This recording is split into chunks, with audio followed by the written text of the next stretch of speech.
மதுரை மாவட்டம் வாடிப்பட்டி அருகே டயர் வெடித்ததில் சரக்கு லாரி ஒன்று தீப்பற்றி எரிந்ததால் பரபரப்பு ஏற்பட்டது. அந்த காட்சிகளை முதலில் பார்க்கலாம்.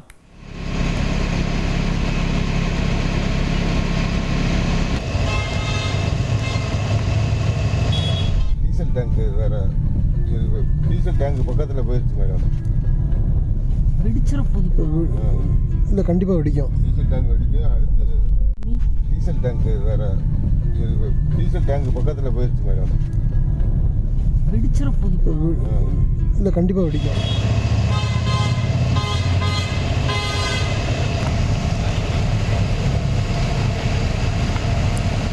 இது தொடர்பான விவரங்களோடு இணைகிறார் செய்தியாளர் ஜெகநாத். ஜெகன், வணக்கம். இந்த லாரியில் இருந்த டிரைவர் மற்றும் கிளீனருடைய நிலை என்ன?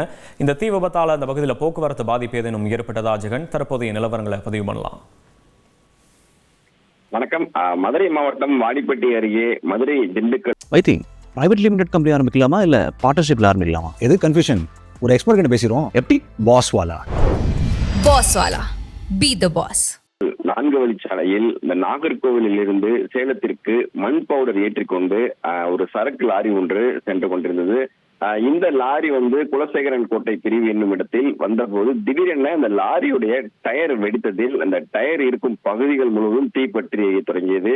திடீரென மளவளவென லாரி முழுவதும் அந்த அனைத்து பகுதிகளிலும் இந்த தீ பரவ துவங்கியதால் லாரி ஓட்டுநர் லாரியை அந்த நேரத்தில் கச்சிதமாக லாரியை ஓரத்தில் நிறுத்திவிட்டு தீயணைப்பு துறையினருக்கு தகவல் அளித்திருக்கிறார். அதனை தொடர்பு கொண்ட அவர் சம்பவ இடத்தில் வந்த தீயணைப்பு துறையினர் மற்றும் மீட்பு படையினர் சுமார் 1 மணி நேரம் மேலாக போராடி இந்த தீயை அணைத்திருக்கிறார்கள்.